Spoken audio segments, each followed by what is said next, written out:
What is up, guys? Welcome back to part 3 of the Razor Ground Force Drift Kart project. At this point, the frame finish should have had enough time to cure, so let's go put this thing back together.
We now got the front wheels and the whole steering assembly installed, along with the steering wheel with a keyed thumb throttle, built-in voltmeter, brake lever, brake cable, and all the wiring tucked through the covers, LED headlight mounted right under the steering wheel, and all the wiring's tucked through the stem. It's gonna go through under the seat and connect to the controller. Now that this is all done, I'm gonna modify the motor mount so that we can mount the motor a little over an inch further back, so that we can mount the seat further back.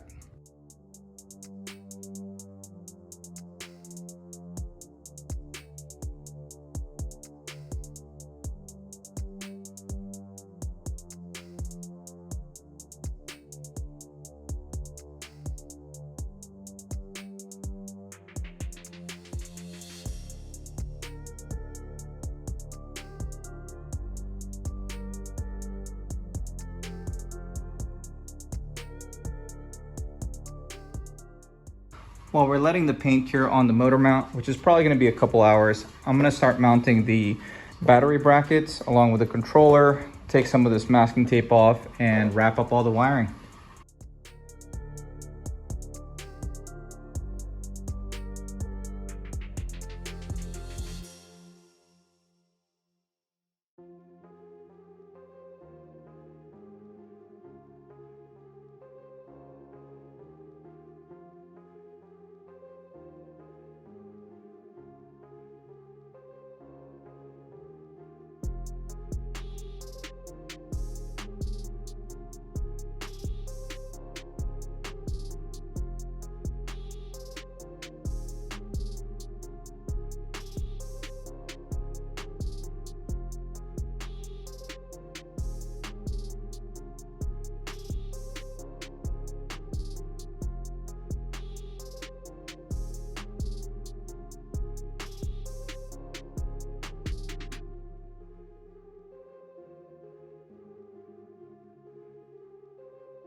So we now got the motor mounted about 1.25 inches further back than it originally was. So you can see all the space back here is all used up.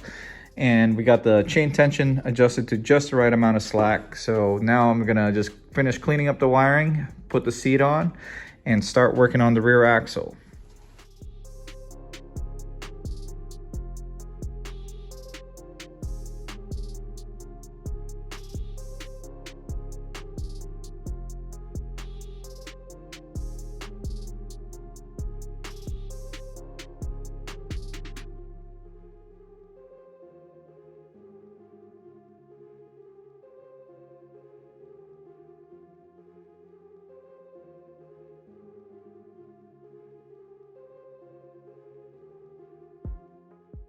And here's how the seat looks, mounted 2 inches further back.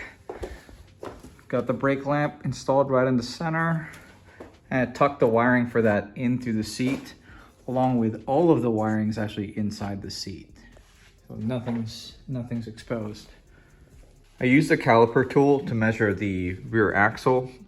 So on the right side, measures out to be 17.8 millimeters.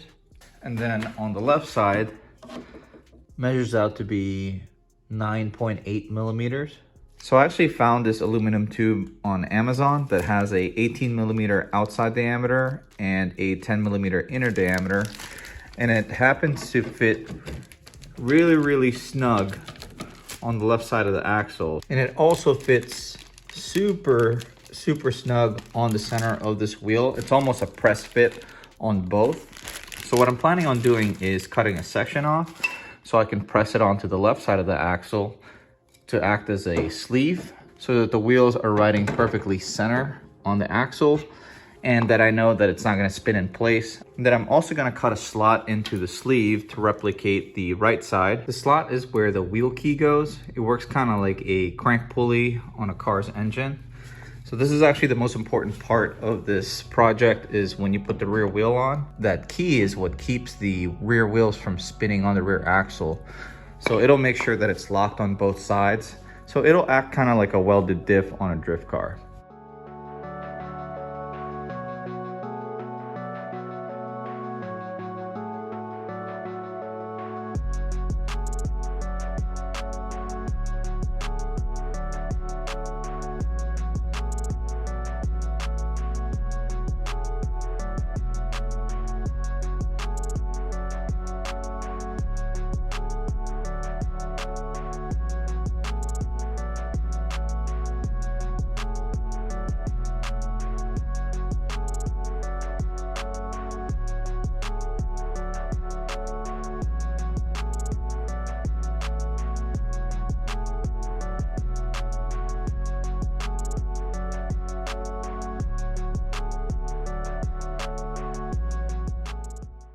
And here's a close-up of how the rear axle turned out. Right side and left side. The left side sleeve ended up being 1 3/8 inches to get this much thread to match the left side. This is a 1/2 inch spacer.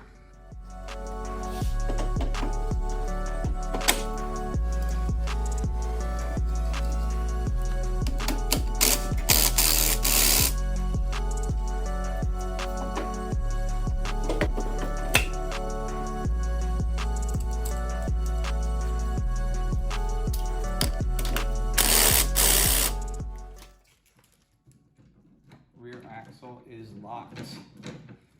I almost forgot to put these axle sleeves on. All right, guys, all we got left now is to reattach the brake cable and adjust the tension, and we should be able to take this thing out for its first test ride. Let me know if you guys have any other suggestions on what to add or what you'd like to see on this thing. If you enjoyed today's video, do me a favor and hit that like button. And if you like this kind of content, want to keep up with some of my projects or the Drift Kart project, consider subscribing to this channel. But this is going to be it for today. Thank you for watching.